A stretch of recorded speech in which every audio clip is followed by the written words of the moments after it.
Programa Conexão Cidade. Apoio Cultural.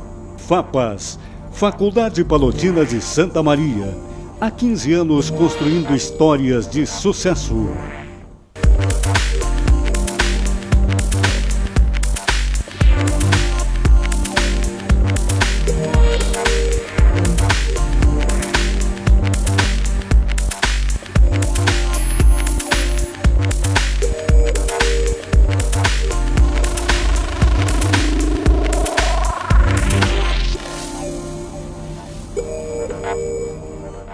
Olá! Estamos iniciando o programa Conexão Cidade, programa que tem apoio cultural da Faculdade Palotina de Santa Maria, a FAPAS, e você pode assistir de forma inédita aos domingos no canal 19 da NET ou pelo próprio site da TV Santa Maria e pelas redes sociais, Facebook e YouTube. Hoje o programa é especial, porque essa semana vamos ter o Dia da Mulher, dia 8 de março. E para falar sobre mulher, eu trouxe aqui no nosso programa a Carol Lisovski, que é professora e coordenadora de Direitos da FAPA. Seja bem-vinda. Obrigada. A delegada Débora Dias, que é delegada na Delegacia da Mulher e também é professora, está fazendo doutorado lá fora, também em Portugal. Seja bem-vinda. Obrigada. A Mariana Fischer, que é psicóloga e professora da UBRA e é coordenadora do Centro Social Palote. Muito obrigada por estar aqui. E a Isadora Bispo, que é acadêmica de Direito e é do Conselho Nacional de Juventude e Movimento das Mulheres Negras. Seja bem-vinda, obrigada pela presença. Hoje nós vamos falar sobre um assunto muito pertinente, delicado, mas que merece uma certa atenção. No programa passado, que inclusive está disponível já no Facebook e no canal do YouTube da TV Santa Maria, nós conversamos sobre o desenvolvimento das mulheres na luta com seus direitos e que existem certos limites para as mulheres conquistar esses direitos, digamos que plenos. E esses limites se encontram na violência doméstica e familiar contra a mulher e no próprio assédio que a mulher encontra diariamente, né? Então, vou começar pela delegada Débora, que vive mais com isso no dia a dia lá da delegacia. Eu queria que tu contasse um pouco dessa experiência, assim, com a violência doméstica, o que mais procuram, qual é o teu ponto de vista sobre esse assunto? Olha, eu acho que eu vou tentar resumir, então, a experiência e as atividades da delegacia. A violência, na verdade, como eu estava falando antes, ela é extremamente democrática, né? Ela atinge todas as violências contra as mulheres, todas as classes sociais, todas as etnias, né? Nós não temos, assim, profissões determinadas, determinado grupo, não, atinge todas as mulheres. E o que eu percebo, então, nesse último ano, uns 2 anos principalmente, as mulheres têm realmente procurado mais a delegacia, têm procurado mais os seus direitos, né? Porque essa violência, que muitas vezes, quando se fala em violência, as pessoas têm aquela noção de sempre só violência física, é aquilo que aparece, mas a violência, ela está em vários outros tipos, tem a psicológica, e que a psicológica está sempre junto com a física, né? Então, nós temos notado assim um grande número de registros agora de crimes de ordem sexual. Então, que antes que não ocorresse, está ocorrendo mais, não está ocorrendo mais. As mulheres estão procurando mais coragem. Mais coragem, exatamente. O que tu falaste assim, de assédio, principalmente a questão do assédio, né? Então, e a gente vê que essa violência, ela fomenta, então, ela é na verdade, eu diria assim, alimentada pela discriminação e pela desigualdade material das mulheres. Nós temos a igualdade formal, juridicamente nós temos, né? Sim. Então, assim, todos são iguais perante a lei, artigo 5º da Constituição Federal, né? Nós temos a isonomia de gênero, parágrafo 1º do artigo 5º, mas a igualdade material, que é a real, nós temos ainda muita dificuldade em concretizar, embora as mulheres tenham alcançado muitos direitos. E essa desigualdade é que ocasiona a violência. Tá? A violência, ela é contra as mulheres, ela é fomentada pela discriminação e pela desigualdade. Sim. Então, nós temos N tipo de registros, né? Então, a grande maioria são crimes de lesão corporal, de ameaça, né? Mas a ameaça que está em quase todas as lesões corporal. A lesão corporal é de ação pública incondicionada, né? No caso da Lei Maria da Penha, é de ação pública incondicionada. Eu já ia tocar na Lei Maria da Penha, que veio, acho que em 2006. 2006. Para garantir esses direitos, Para garantir esses direitos. E até outro dia eu estava dando uma aula aí para um determinado grupo, E nós temos várias súmulas, bem rapidinho, só para falar isso aí, várias súmulas do STJ, que são as súmulas? São decisões, então, que vamos sumular isso para sedimentar que é isso mesmo. E todas as súmulas do STJ em relação à Lei Maria da Penha são coisas que estão na lei, mas que tem tanta resistência, então, de aplicação. Alguns juristas lidam com isso muito bem, outros não. Então, precisa ter uma súmula para dizer o que está dito. Na letra da lei. Na letra da lei. Precisa dizer que ela é pública e incondicionada, precisa dizer que não aplica, por exemplo, o princípio de insignificância nos crimes da Lei Maria da Penha. Precisa de várias coisas que já estão escritas. A última súmula diz que não precisa, para aplicar a Lei Maria da Penha, da coabitação, né? Mas isso já está na lei. Isso aí que eu ia dizer, que a relação, as pessoas, a primeira coisa que elas pensam que a violência doméstica é só entre marido e mulher, ou namorado, ex-namorado, mas não vai muito além, né? Pode ser, além dessas relações afetivas, assim, amorosas, tem relações com sogro, com sogra, com irmã, com, né, outras pessoas que não... Não é só no âmbito doméstico, mas é no familiar, que tem laços afetivos que pode ser de sangue ou não, né? Então, os laços, né, Então, e tem aquele, independente da orientação sexual também. Isso, já ia perguntar, se as relações homoafetivas também isso acontece. As relações homoafetivas também, entre duas mulheres é tranquilo, né? Entre dois gays aí já temos a discussão. Eu já ia perguntar, na questão do homossexual, assim, do homem, ou até, não sei, o transexual, como é que funciona? Na casa de transexual, a lei já é aplicada, tá? Já existem decisões, então não tem... Até aqui mesmo em Santa Maria, faz uns 2 anos, eu pedi uma medida protetiva para uma transexual feminina, né? E o juiz deu, né? Foi a prisão para o homem, tranquilamente. Agora, como a violência que se discute na Lei Maria da Penha é de gênero, então, e a proteção da lei é nessa questão, então quando foram 2 homens homossexuais, homens gays, não que a vítima ainda tem que ser uma mulher, a vítima tem que ser mulher, ou pelo menos que se tenha identidade de gênero feminina, né? Isso aí, eu acho que com o tempo algumas coisas vão mudar, né? Porque inicialmente não se aplicava para as trans, né? Não se tinha essa discussão, agora já tem. Então, eu acho que as coisas vão evoluindo. O que a gente percebe na delegacia é que as mulheres realmente, em algumas questões, têm diminuído. Eu acho que aqui em Santa Maria nós temos uma notícia boa, que eu sempre falo, que nós temos um índice de feminicídio muito baixo, graças a Deus, né? E o ano passado, os 2 feminicídios que ocorreram, as mulheres não tinham nenhuma ocorrência na delegacia da mulher.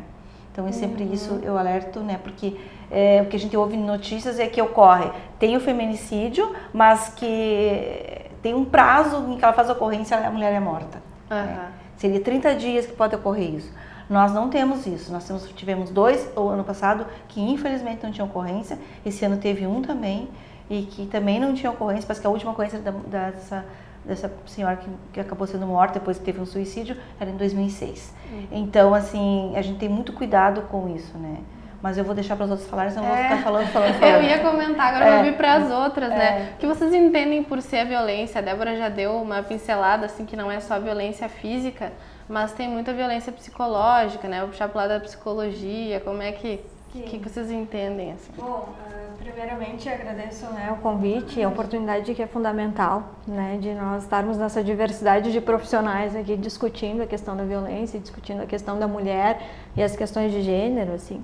Sim. Então, quando a gente pensa em violência, especialmente pela experiência com o projeto social, né, a violência ela sempre vem oriunda de algum lugar, né? Ninguém nasce uma pessoa violenta, né? Não há um ser humano que nasce violento. O ser humano ele é constituído por linguagem, né? Por linguagem, essas linguagens nem sempre são verbais, né? A forma de afeto, e que nem sempre, né, é entendida como afeto, mas se traduz dessa forma e diante dessa forma, seja numa relação marido e mulher, né, quando essa mãe que sofre uma agressão muitas vezes justifica, né, que foi por excesso de cuidado ou pela lógica da culpabilização, por exemplo, é como se muitas vezes isso se tornasse um determinado ciclo dentro das relações humanas. E quando a delegada Débora fala, né, que a violência ela é democrática e ela está em todos os campos, todas as áreas, todas as classes sociais, também, né, concordo, porque tanto na clínica, né, quanto nos espaços institucionais, quanto nas escolas, enfim, quem trabalha com crianças de modo geral, escuta, né? Não necessariamente relatos próprios, mas relatos cotidianos, relatos da vida social. Então, a gente vai conversar, por exemplo, com um grupo de pessoas, sempre tem alguém que sabe de um relato de uma situação de violência, né? Porque a violência, ela passou a se caracterizar cada vez não somente pelos atos físicos, né? Então, principalmente pelos atos psíquicos, pelas relações abusivas, pelas né? Pela forma, pelo assédio, né? Na Lei Maria da Penha, desculpa interromper. Não, claro. Ela prevê 5 tipos de violência, né, que é a moral, a psicológica, a patrimonial, a sexual e a física. Isso. Então são diversos tipos, né? As pessoas sempre pensam na agressão física e às vezes ela é apenas o estopim de outras coisas, né? Às vezes a mulher, digamos, contraria o homem e daí ele não admite, né? Mas seguindo... E pensando, né, nessa lógica, também violência gera violência, né? Sim. Por isso que é super importante se defender da educação da não agressão, por exemplo, dos pais, ou de muitas vezes isso entrar num ciclo de repetição, e que era o que nós conversávamos antes, assim, de ser fundamental pensar numa educação para a não violência, né? Assim, pensar numa forma de acesso dentro das escolas, dentro dos projetos, enfim, dentro da formação acadêmica, que eu acho que traz nessa... A delegada Débora também menciona assim, que nem todo mundo dentro do âmbito judiciário também consegue, né, visualizar ou consegue colocar em prática, enfim, as questões legais e jurídicas, né? Então acho que esse também é um grande impasse, né, de nós nos prepararmos constantemente assim, para lidar com todos os desafios que a violência nos coloca, que passa pelo ódio, que passa pelos discursos de ódio, que passa, né, como eu já disse, a questão da violência física, né, a violência psíquica, e que não dá para separar, né, porque uma coisa está vinculada à outra. E acho que é fundamental que estejamos aqui nesse grupo e possamos refletir, problematizar cada vez mais, né, é fundamental isso. E eu entendo que a gente também está passando por processos de formação, né, na nossa sociedade. Apesar da gente ter uma legislação que está olhando para isso, está se colocando frente a essa questão de uma forma muito eficaz, mas a gente também tem um período cultural de formação da nossa população, né? Então, realmente, a base da escola, ela é interessante, né? Porque a gente tem que avaliar onde é que nasce a cultura do machismo também, né? Então, lembrando que em Porto Alegre, há alguns anos atrás, inclusive as meninas se organizaram e fizeram a manifestação para fazer o uso do short. Então, por que a gente a menina não pode usar o shortinho, né? E o menino desde cedo ele já é estimulado, né, a estar se comportando da maneira diferenciada só pelo fato dele ser homem. Então, a gente está no processo de formação da sociedade, porque eu acho que esse processo de formação lá à frente não vai dar o direito do homem, enfim, de quem for, de achar que deve agredir por fato dele ser homem, enfim. E esse processo de formação também, apesar da legislação, a gente também estamos carentes ainda de políticas públicas eficientes, entendeu? Porque não adianta nós termos uma legislação se nossas políticas públicas, no que tange a família, a escola, né, a comunidade em si, ela não tem uma eficácia, porque ela também não está amparada de acordo com as realidades locais. Porque apesar da gente ter um sistema democrático, né, nós temos várias realidades diferenciadas de acordo com cada contexto. Então, esse processo de formação, ele tem que estar junto com essas políticas públicas, porque não vai adiantar a gente ter a legislação, todo um trabalho em cima disso, se a gente está continuando, não olhando para a cultura do machismo. E essa cultura do machismo é que tem que ser quebrada e derrubada. Só uma observação na tua fala, desculpa, Isadora, desculpa te interromper. Quando tu fala na necessidade de políticas públicas, eu acho que vai muito ao encontro dessa formação acadêmica. Por exemplo, a psicologia é uma grande luta que nós estamos tendo de desconstruir um modelo que é fundamental, que é histórico e que é necessário também do psicólogo clínico, né? Mas o psicólogo clínico, ele também precisa se haver com as questões de violência, por exemplo, com as questões que são demandadas pela sociedade, com as questões de gênero. Então, claro, cada vez com a inserção cada vez maior, por exemplo, do psicólogo nas redes de atendimento, né, nas regiões comunitárias, também é necessário esse fomento de políticas e de ações que impliquem E contem com profissionais de diferentes áreas, né? Então, que vinha de encontro também uma sensibilização, por exemplo, para além do psicólogo, tem pontos de atendimentos cruciais, né? No sistema de saúde mesmo, quando a mulher ela chega para ser atendida, dependendo da classe social dela, e aí eu faço o recorte das mulheres negras também, entendeu? Que são abordadas de uma forma diferenciada, porque sofrem o racismo e também sobre essa questão de gênero. Então, como é que aquele agente de saúde, como é que aquele profissional, ele está recebendo ela? E isso vai em diversas instâncias. Felizmente nós temos a delegacia da mulher, mas temos vários municípios que nós não temos delegacia da mulher. E como é que essa mulher chega lá quando ela vai fazer uma denúncia, que ela já está num momento difícil, abalada psicologicamente, inclusive, e fisicamente, na maioria dos casos, e como é que ela é recebida? Então, às vezes ela fica inibida, né, doutora?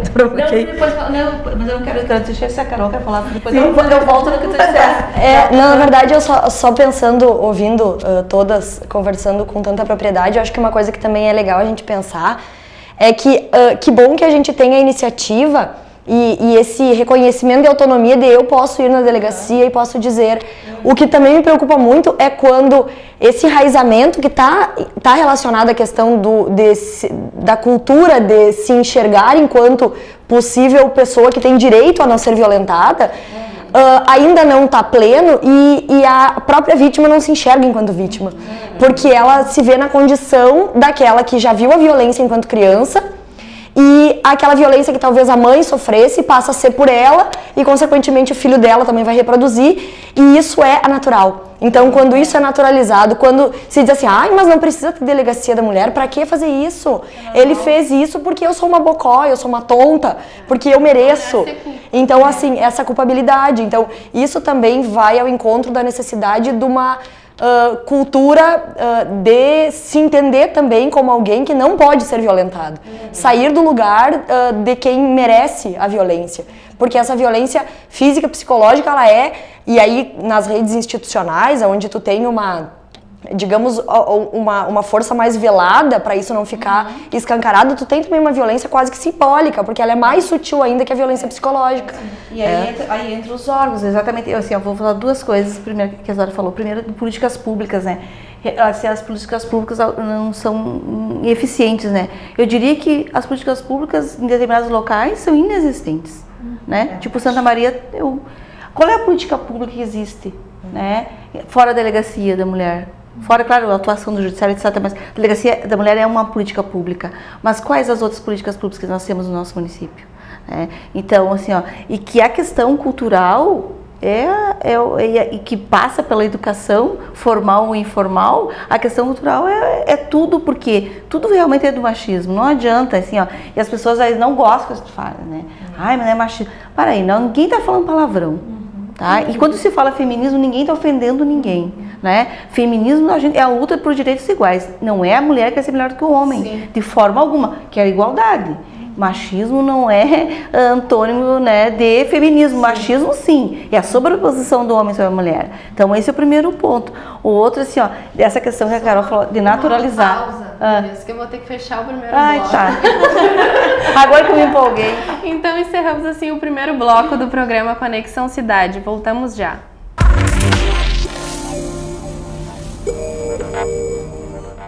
Programa Conexão Cidade. Apoio Cultural. FAPAS, Faculdade Palotina de Santa Maria. Há 15 anos construindo histórias de sucesso. 6 de dezembro de 2001. Nascia uma instituição de ensino superior com a missão de promover e valorizar o ser humano, fortalecendo a cidadania através da excelência no ensino de graduação, pesquisa e extensão, e de sua atuação em prol da sociedade. A Faculdade Palotina tem orgulho dessa trajetória, do que construímos e de ser um efetivo instrumento de transformação de pessoas e da sociedade. Nosso maior propósito é difundir os valores do saber e fomentar o humanismo. Com isso, contribuirmos para o desenvolvimento local e regional. Estamos em Santa Maria, coração do Rio Grande do Sul, distantes a 292 quilômetros da capital, Porto Alegre. Somos essencialmente um universo de saberes, sentimentos e atitudes, distribuídos em aproximadamente 5.707,26 metros quadrados de uma estrutura pensada e organizada para compartilhar conhecimento. Somos FAPAS. Somos administração, direito, filosofia e teologia, mas somos, sobretudo, uma história de todos nós. Uma conversa pode transformar uma vida. Por isso, compartilhe conosco aquilo que você não divide com mais ninguém. O CVV está com um número novo. Ligue 188. A ligação é gratuita de qualquer localidade do estado. Atendimento 24 horas. Disque 188 e converse com um de nossos voluntários. CVV, Centro de Valorização da Vida. A linha que faz você seguir em frente.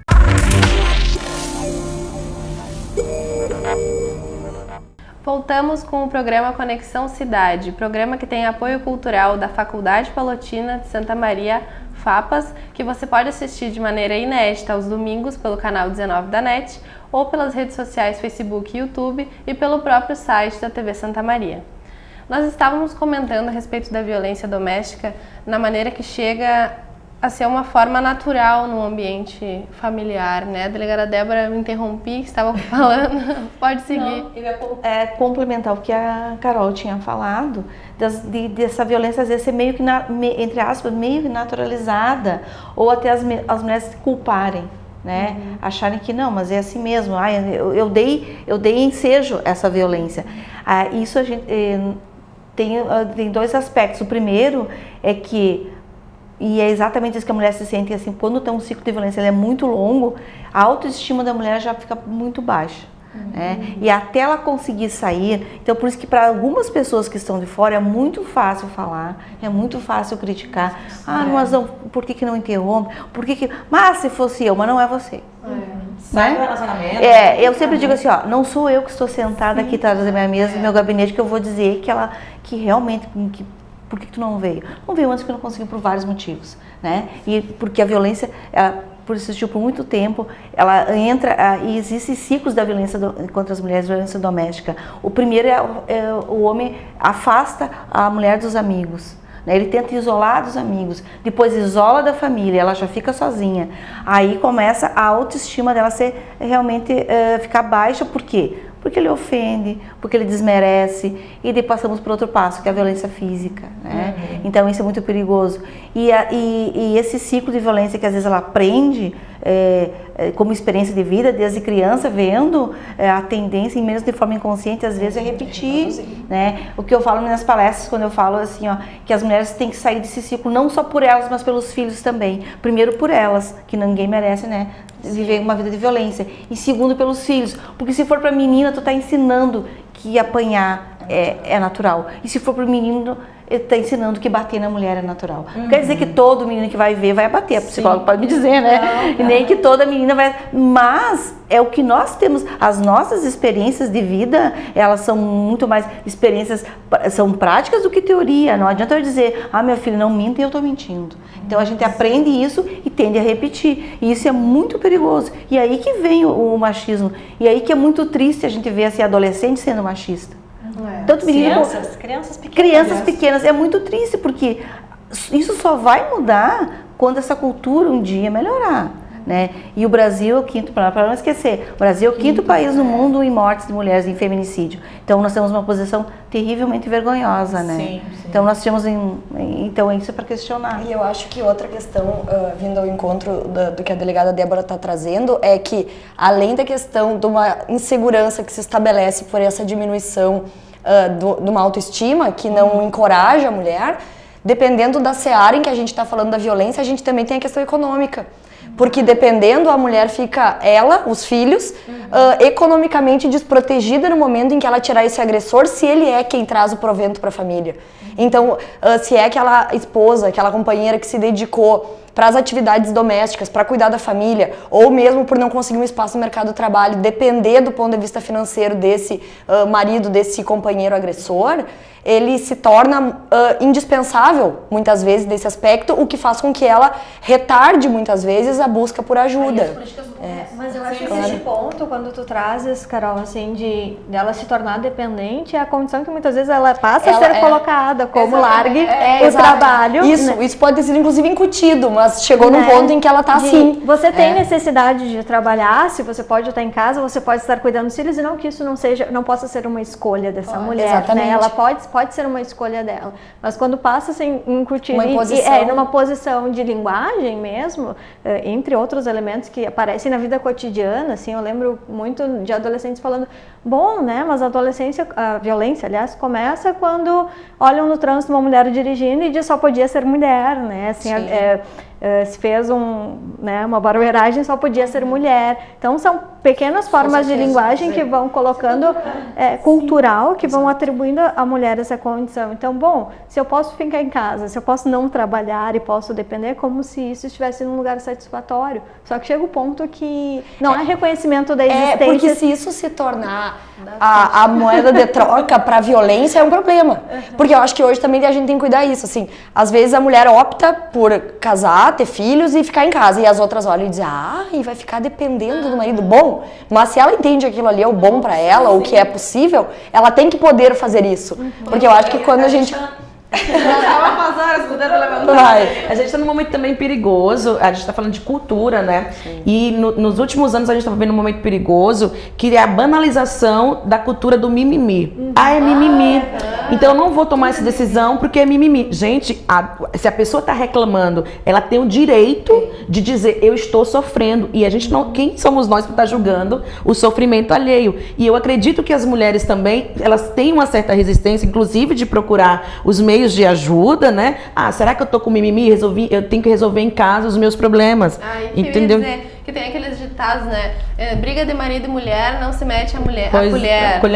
Ou então, deixa que resolvam os problemas em casa. Tem muita gente que não incentiva a mulher a procurar uma ajuda, porque desincentiva ela dizendo isso, não, isso aí não foi nada, conversa com teu marido em casa e resolve. Daí acaba entrando nesse ciclo vicioso mesmo, como vocês estavam comentando. Com seus filhos, né? Geralmente tem a questão dos filhos. Eu ouvi um relato de uma determinada pessoa, em determinado momento da minha profissão, em que a vítima, que foi vítima de um estupro, então ela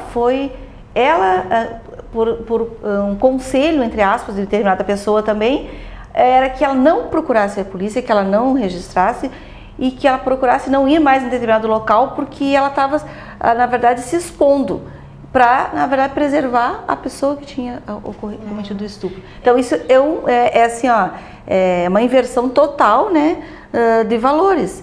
E essa cultura que tu falasse de mimimi, realmente assim, tudo é mimimi. Não, para isso, tem que pensar. Tem uma reclamação, né? Tem um sofrimento. Por quê? E por que banalizar ou jogar no lixo a reivindicação, alguma coisa que a pessoa está tentando, né, uma mudança? E nessa perspectiva também eu chamo bastante atenção para a questão das jovens, né?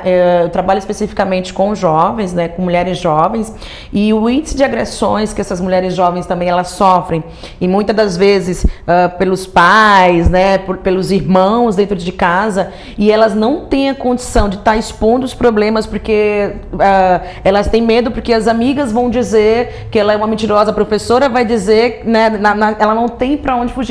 Então também nós temos que observar o que está acontecendo com as jovens, porque os casos de estupro, a doutora pode até falar melhor do que eu, que vem acontecendo também envolvendo os jovens, é um momento também que a gente tem que parar, o que está acontecendo aqui? Porque a gente fala violência da mulher, lembrando, né? Violência da mulher também não é só voltada para mulher casada, aquela questão doméstica, né? Mas nós temos as mulheres jovens, né? Nós temos as mulheres trans também, que hoje em dia elas conseguiram o espaço, que a sociedade também vem reconhecer esse direito dessas mulheres também, as mulheres trans.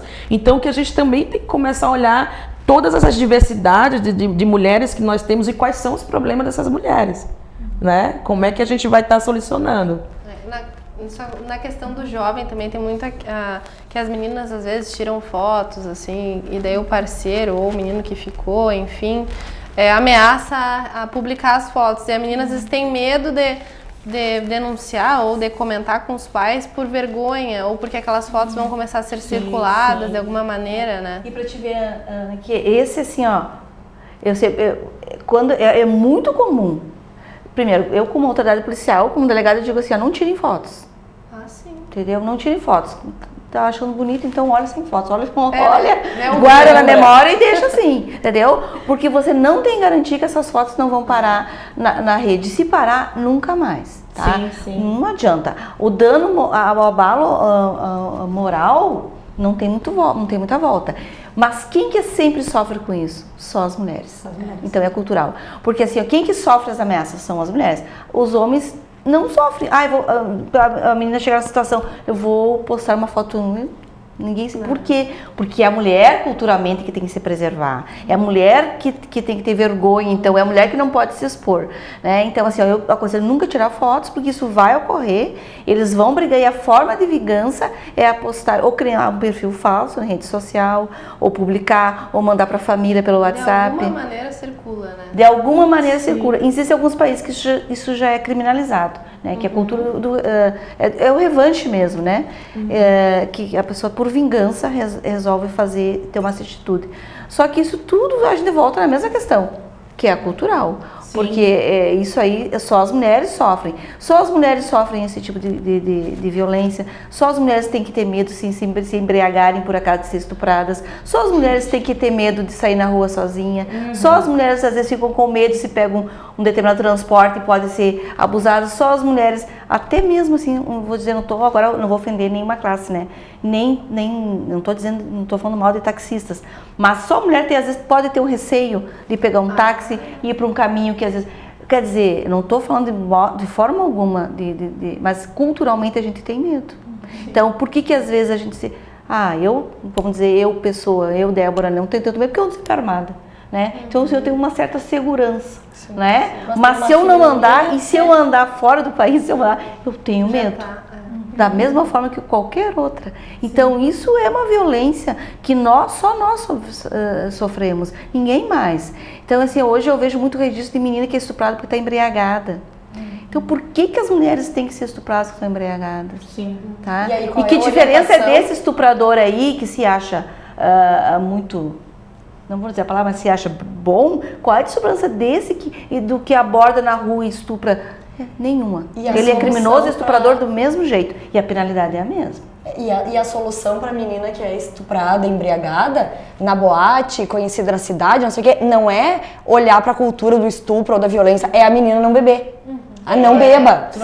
Viu, tu não pode beber, vão colocar alguma coisa no teu copo. Essa roupa curta, não bebe, né? A bebida dos outros. Então, na verdade, tá de novo, isso naturalmente acontece. Não faça isso porque tu pode... Há limites para nós mulheres, né? Há limites da forma de vestir, aonde andar, o que fazer. Existe um tal de manual, né? Que foi criada da Bela Recatada e do Lar. A própria. É verdade. Por que não pertencemos a essa Isso, classe? e aí eu chamo a atenção também agora para os pais e mães, assim, na questão da criação e como a sociedade se comporta. Por exemplo, eu tenho uma filha pequena e uma vez eu viajei, né, passei acho que 5 dias fora a trabalho e me perguntaram, seu marido tá de babá? Eu falei, não, ele tá de papai. Entendeu? Então, como é que a gente está se reportando a situação também, o papel do homem também, dentro de casa, entendeu? E em outros ambientes do trabalho também, né? A doutora falava que a gente está colocando como é que o homem também está se inserindo e está nos respeitando no trabalho, né? Uma mulher que hoje em dia temos mulheres também dirigindo, mulheres em todos os locais, mas como é que nós estamos sendo respeitadas nós como profissionais, né? Então, realmente, é uma cultura que está muito intrínseca na sociedade brasileira e que realmente a gente vai lutar, vamos levar alguns anos, mas a gente não pode também desistir, né? Uma coisa que eu antes de ler isso, talvez se me dissessem assim, eu ia ficar espantada. Fiquei espantada quando li. Quem trabalha no setor público não sente essa diferença, pelo menos de maneira aberta, porque tem a questão igualdade formal, enfim, do direito público, assim por diante. Mas o ano passado, num levantamento sobre o mercado de trabalho e as condições, a média de valores de diferença salarial em mesmos postos entre homens e mulheres é de quase R$1.000, R$997. Se a gente fizer entre... Tem a questão dos restaurantes. Exato, exatamente. Então, assim, isso se tu for pensar, bom, a questão do sufrágio universal, do voto, de tudo aquilo que vem sendo conquistado, se tu for pensar que o ano passado, 2016, tu tinha 2 pessoas que por uma questão de gênero ocupavam o mesmo posto de trabalho e ganhavam R$1.000 de diferença, é incoerente, é chocante. Essa desigualdade, assim, eu estava até escrevendo sobre isso também, eu li também a mesma coisa. Então, assim, o Brasil, ele tem, em média, 30% das mulheres ganham a menos no setor privado do que os homens. Mundialmente é 25%. O Brasil já é um pouco mais. As mulheres, então, ruralistas ou rurais, né, trabalham são 40% de diferença.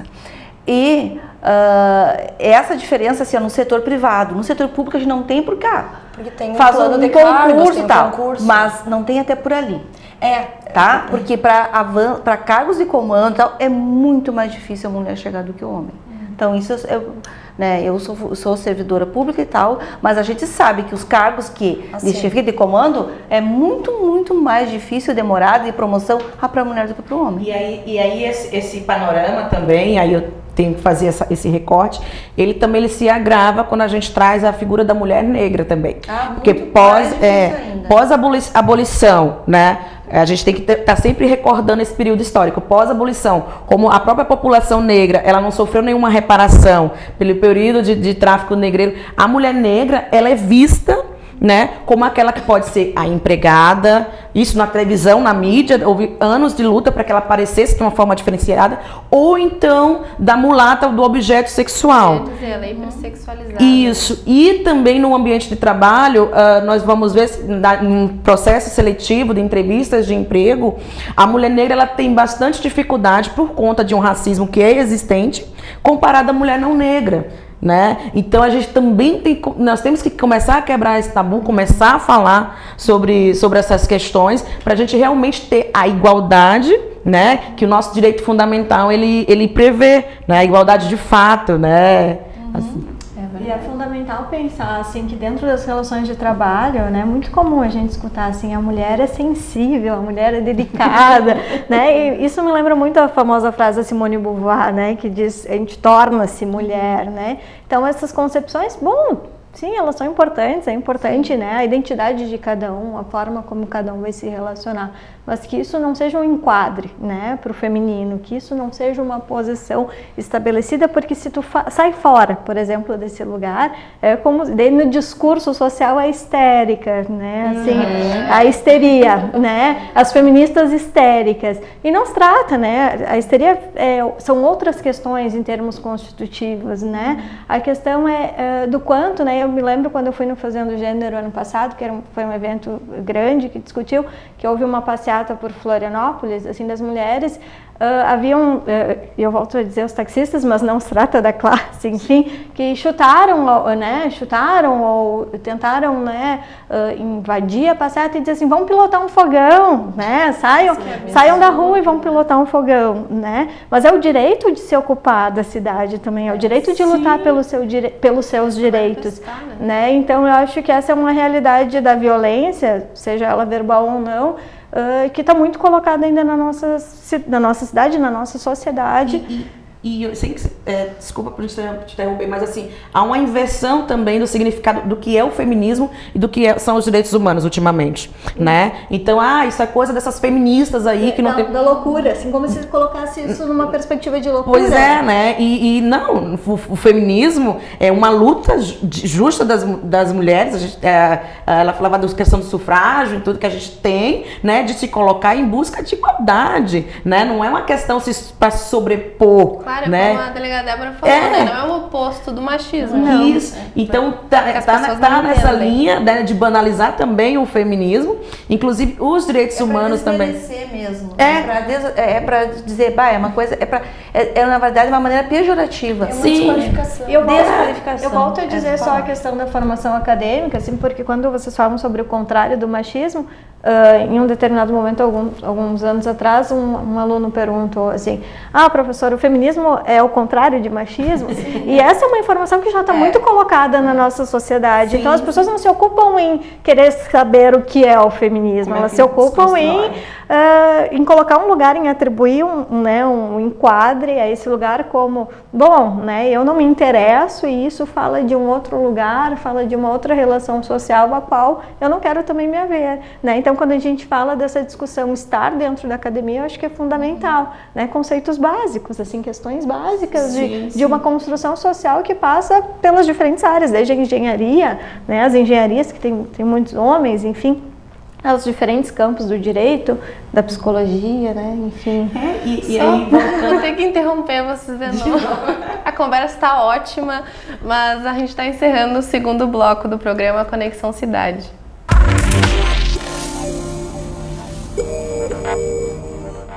Programa Conexão Cidade. Apoio Cultural. FAPAS. Faculdade Palotina de Santa Maria. Há 15 anos construindo histórias de sucesso. Na vida, você tem muitas escolhas. Qual caminho seguir? Qual escola estudar? Qual profissão atuar? Em quem confiar? É por isso que a Casa Maria agradece por ser uma de suas escolhas. Casa Maria, amparo assistencial a pessoas em tratamento oncológico. Uma conversa pode transformar uma vida. Por isso, compartilhe conosco aquilo que você não divide com mais ninguém. O CVV está com número novo. Ligue 188. A ligação é gratuita de qualquer localidade do estado. Atendimento 24 horas. Disque 188 e converse com um de nossos voluntários. CVV, Centro de Valorização da Vida. A linha que faz você seguir em frente.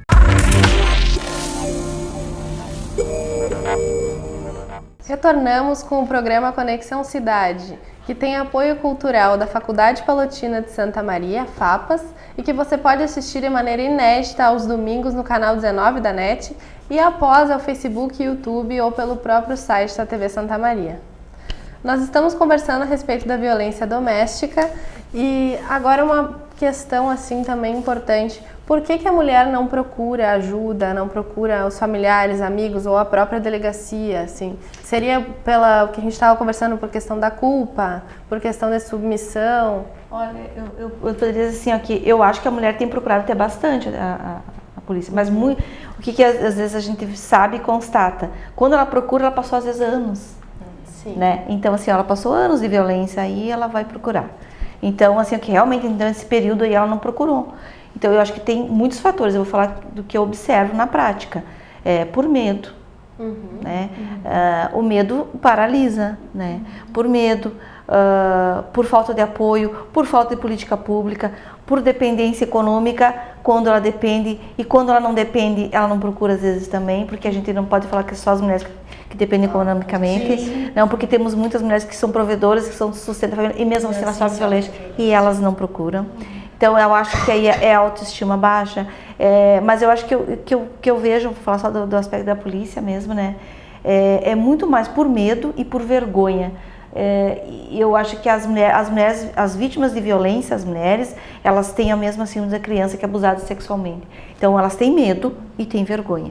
Tá? As duas coisas fazem com que elas não procuram. Elas não procuram porque elas vão ter que denunciar uma pessoa que é conhecida, mais do que conhecida. É uma pessoa, às vezes, das relações dela. Estou falando de violência doméstica, né? Das relações dela. E isso, denunciar, às vezes, o pai do filho, o ex-marido ou o namorado, é muito mais complexo e difícil que denunciar um desconhecido que, por exemplo, levou meu celular. Eu vou lá e fazer o registro, levar meu celular.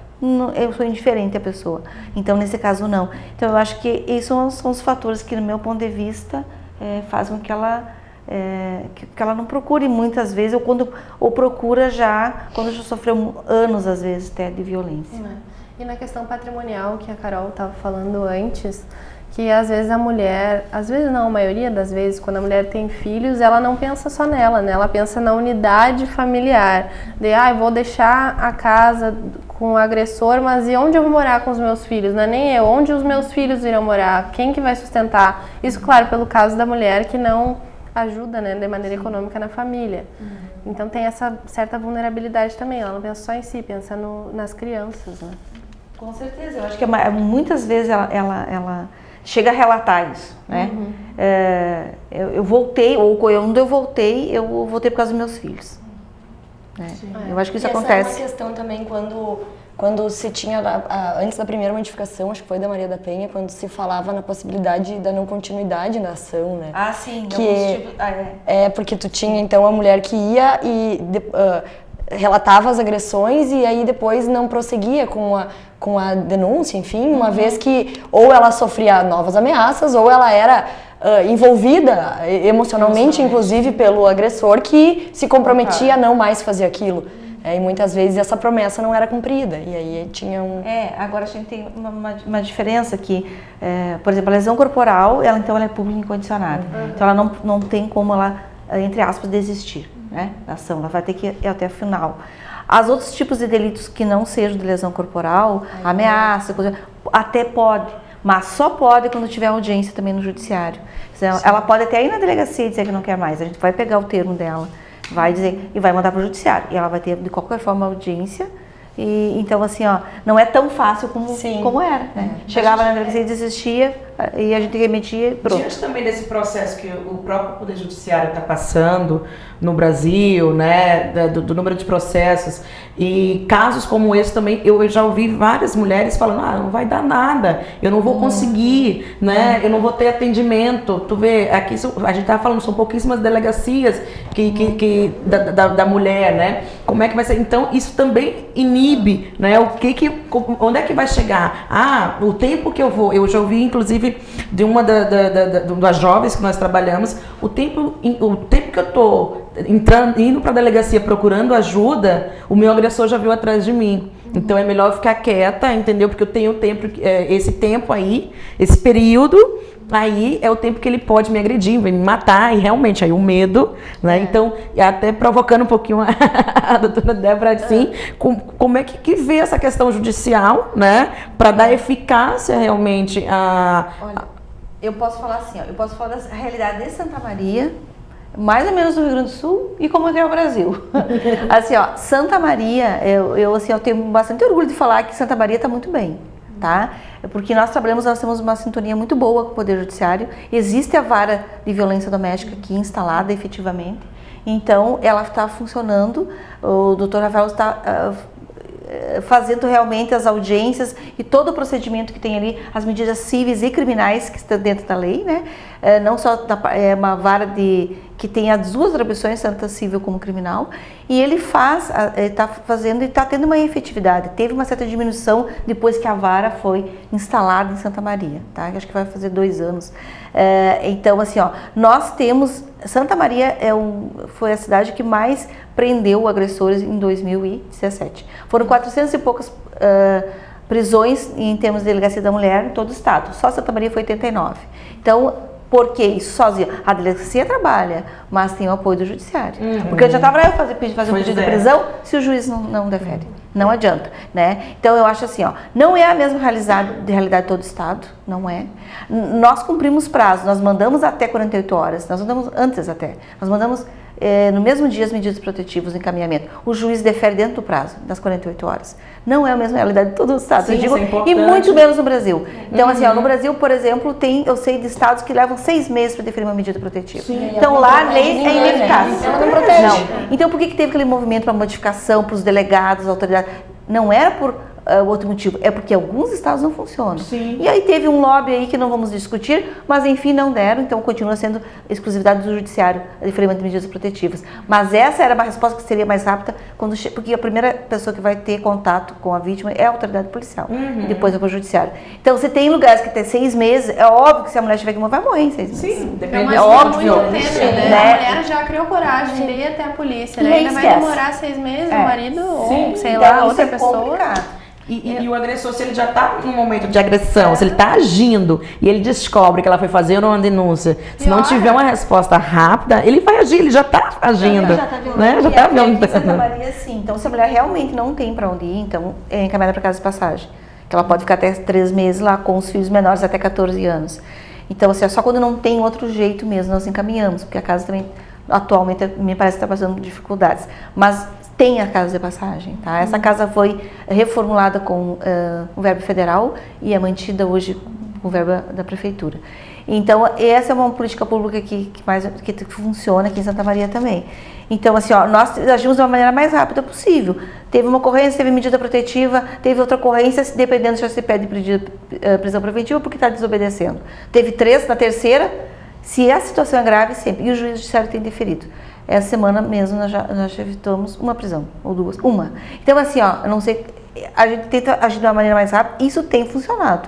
Tem funcionado, não, o número de ocorrências ainda é alto, mas o número de mortes de mulheres tem diminuído muito, entende? Então, isso é bom. E acho que isso, assim, trazendo para a perspectiva da psicologia e trazendo as razões pelas quais as mulheres não procuram, eu acho que isso vai ao encontro do que é o lugar e a subjetividade de cada uma dessas mulheres, né? Que muitas vai ser o medo, vai ser a culpa, vai ser a depressão que vai desencadear, que não vai conseguir, enfim, fazer nenhum tipo de atividade mais. Mas eu acho que um dos pontos que tem fomentado, acho que é o fortalecimento de alguns grupos e de apoios, assim, que querendo ou não a gente sabe que existem e que atingem todas as classes, que é as redes sociais, que são campanhas, que são ações de fortalecimento e que são fundamentais mesmo diante da ausência de políticas públicas. A gente sabe que uma intervenção, por exemplo, de um acompanhamento psicológico, de um serviço que ela procure onde ela seja escutada, por exemplo, ela vai conseguir talvez um suporte, né? Ela vai conseguir um apoio, talvez para respaldar uma decisão de ir fazer uma denúncia ou então uma decisão de sair de casa, né? Que às vezes a decisão às vezes passa pelo fato de sair do lar ou, enfim, quem sabe que juridicamente, né, o correto é denunciar, mas muitas vezes as alternativas, né, que não chegam até a denúncia, muitas vezes são quebrar esse ciclo vicioso de outras formas, né? Então é fundamental que a gente pense o quanto esse empoderamento da mulher, ele é importante no momento em que ele é escutado, né, em que é dado voz a essa mulher, né? E ela se reconhece então como um sujeito de direito, um sujeito de valor, né, que é fundamental. Agora, a Polícia Civil está com um programa, né, de mediação nesse âmbito. Ele é antes da medida protetiva? Como é que funciona? Como é que está? Já foi implementado? Ainda não foi. É assim, o programa Mediar, que é em âmbito todo do estado, né, já tem vários locais, várias cidades que têm instalado a mediação. Na questão da Delegacia da Mulher, então, assim, a mediação é uma coisa extremamente delicada. Né? Não vão ser todas as ocorrências, vão ser as ocorrências assim, principalmente que nós tivemos assim em âmbito de violência, principalmente patrimonial, né? Então assim, porque que se pode ter a possibilidade de quem sabe fazer uma composição, né? Então, mas só nesse tipo de ocorrência. Nós vamos contar então com o pessoal da FAPAS, né? Com a professora Aline, né, Casagrande, que ela vai ser coordenadora, ela junto com mais 3 alunos que vão fazer o curso de mediação da Polícia Civil EAD. A professora Aline ela é professora na pós, né, de mediação. E daí vai ser, as ocorrências serão escolhidas por mim, né, aquelas que eu acho que poderia caber, e mais um policial que coordena tudo. O policial coordena junto, a atribuição é do policial, depois também tem um policial que fez o curso, eu também fiz, né? O mediador é ele que vai mediar, o delegado não media, mas junto com os alunos, né, e com a faculdade. Nós temos a previsão de ser instalado em março, agora, né? Então nós fizemos um projeto aí, estamos aguardando tanto a agenda do chefe de polícia e mais a nossa organização dos móveis. Mas eu acho que é uma boa perspectiva para a gente tentar resolver aqueles conflitos que são pequenos mesmo, principalmente os de ordem patrimonial, que a gente consiga, que às vezes esses, eles podem sim um estanque para uma violência futura, né? E eu acho que quase que como cunho informativo também, destacando mais uma vez o trabalho da delegada Débora, a preocupação dela na delegacia. Outra coisa que nós também vinculamos com a faculdade e que me parece ter uma valia muito grande, é uma assessoria jurídica que também dá uma forma de acolhimento a essas mulheres que buscam a delegacia por uma questão de violência, por uma questão de desamparo, enfim, e que buscam ajuda. Lá a delegada Débora também nos concedeu um espaço para que os alunos possam realizar, na verdade, um acolhimento e serem assistentes dessas mulheres que porventura precisam demandar alguma questão judicial sobre guarda, sobre pensão, sobre a própria separação, né, a saída do agressor de casa. Então, várias medidas que muitas vezes vão depender também de uma questão de formalização judicial para que ela tenha essa liberdade, né, de se desfazer dessa convivência com o agressor, dependem dessa questão. Então, para ela não precisar nem se deslocar dentro da própria delegacia, a gente tem alunos assistentes que têm a orientação de professores que vão acompanhá-los nos turnos e eles vão poder, então, acolher essas pessoas, ouvir, orientar e dizer como é a melhor forma delas resolverem também essas outras pendências que podem estar, jurídicas, que podem estar também trazendo um peso, uma agonia, para que elas consigam se resolver nesse âmbito familiar, né? Eu acho que o convênio com a FAPAS já tem 4, eu não quero dizer a data errada, mas acho que são 4 anos que tem já assistência jurídica dos alunos da FAPAS dentro da delegacia. Assim como tem assistência psicológica, que a gente tem um convênio com a FISMA, também é estágio curricular das meninas. São 3 dias da FISMA e 2 dias da FAPAS, né? E nós temos outro convênio, já vamos falar dos convênios, né? Com a OAB, que é um projeto também da delegacia, e da OAB, que é o projeto Diotima, que eles também prestam assistência jurídica em dias que não estão os alunos. Então, são advogados, né, gratuitamente, fazem parte do projeto e eles fazem assistência jurídica, então, uma vez por semana também na OAB. Isso às vezes pode ser até um estímulo, né, para quem tem que ver, tem que conseguir enxergar a delegacia não como esse lugar que eu vou porque, enfim, ou eu não vou porque eu tenho vergonha, ou como eles vão me tratar, ou com que olhar eles vão me olhar quando eu chegar lá contando isso. Na verdade, ela é um espaço de acolhimento, né? E ela consegue abraçar todas essas demandas, então isso é muito legal. É super importante, né? Fundamental, assim, quando a gente fala de escuta, né? Ser escutado, assim, que é fundamental. Esses convênios são todos assim, na verdade, todos com particulares, né? Porque o Estado, na verdade, não tem nesses profissionais, mas a gente sabe que a delegacia precisa desses profissionais. E é bem importante, depois é algo que pode ser costurado também. A Umbra tem um projeto que é Núcleo de Apoio às Escolas, né? Então é um projeto que também tem ocupado as escolas da região oeste de Santa Maria, com o propósito de fazer intervenções visando a redução da violência, né? Tem o observatório também da Umbra. Então, essa aliança dessa série de projetos é fundamentais para que a gente possa pensar na aplicabilidade deles em diferentes regiões. A acadêmica precisa se preocupar com isso, né? Acho que de volta de novo para a questão acadêmica A gente precisa mobilizar o aluno para que ele enxergue. Porque é fundamental, eles serão o futuro, gente, com certeza, né? Com certeza. Na verdade, acho que a gente tem que ocupar todos os espaços, né? Falar de mulheres, né? Nós somos a maior parte da população brasileira. Eu acho que a gente tem que ocupar todos os espaços, para além das escolas, não ter só essa questão da delegacia, porque eu estou vendo muito que a discussão em cima da violência da mulher, a gente só lembra, né, da violência em si, da violência física, culminando na delegacia, mas eu acho que a gente tem que ocupar todos os espaços, os ambientes de trabalho, como é que estão os assédios, né, os assédios dentro do espaço de trabalho, como é que as empresas estão se portando. Então, por que não um apoio acadêmico nesse ambiente de trabalho para essas mulheres que estão ali, os ambientes escolares aqui foram ditas, as mulheres rurais, né, que também são mulheres que também sofrem bastante violência, e essas realmente são aquelas, eu não tenho o recorte, os dados precisos aqui, mas assim, são aquelas que ficam caladas mesmo, né? Não conseguem acessar. Então, eu acredito que tem que ser olhada, né, com uma maior responsabilidade pelo poder público e pela sociedade, para essa temática das mulheres. Então, já finalizando, o que a mulher tem que fazer, assim, quando está em situação de violência? Ela procura DISCA 180, ela vai para a polícia? Qual é o protocolo, assim, para quem está precisando dessa ajuda? Olha, o ideal mesmo é que a mulher procure a delegacia, né? Eu acho que isso está sofrendo violência, vai procurar a delegacia. Lá ela vai ter o apoio necessário, vai fazer o registro de ocorrência, vai fazer os encaminhamentos, né, que são necessários, se precisa perícia, ou mesmo esses encaminhamentos que a gente acabou de falar agora, encaminha para assistência jurídica, encaminha para assistência psicológica, né? Claro, às vezes a mulher não tem coragem de ir até a delegacia. Pode fazer para o 180, né, que é o Ele é um número que 24 horas pode ser feita as denúncias, todas as denúncias para a delegacia, todas as denúncias, eu garanto para vocês, 100% da delegacia da mulher não tem uma denúncia que não seja verificada. E a gente verifica assim, ó, de regra, a gente só vai demorar se demorar para chegar para nós. Sim. Tá? Nós verificamos todas. Então, o 180 também, ou pode fazer denúncia também, os vizinhos podem denunciar, né? Os parentes que sabem da violência podem denunciar.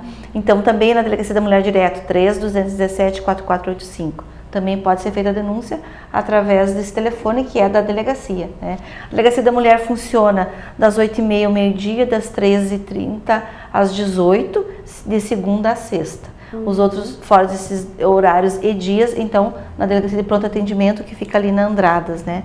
Que faz, e as ocorrências são feitas lá, né? Mas vão para a delegacia. Aí, uma situação de emergência fora é o 190, que é da Brigada Militar, né? Que atende a ocorrência quando tá efetivamente ocorrendo, né?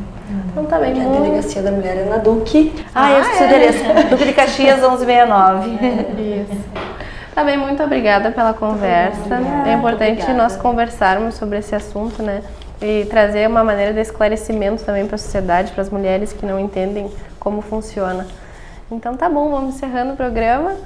Esse foi o programa Conexão Cidade, programa com apoio cultural da Faculdade Palotina de Santa Maria, a FAPAS, que você assiste nos domingos de forma inédita, pelo próprio site da TV Santa Maria ou então pelas redes sociais, Facebook e YouTube. Muito obrigada, até a próxima!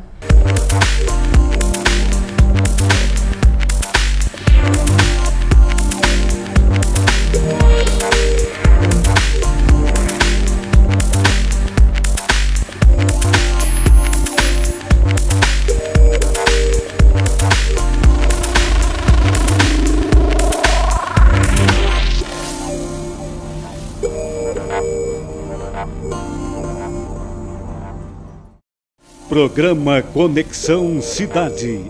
Apoio Cultural. FAPAS. Faculdade Palotina de Santa Maria. Há 15 anos construindo histórias de sucesso.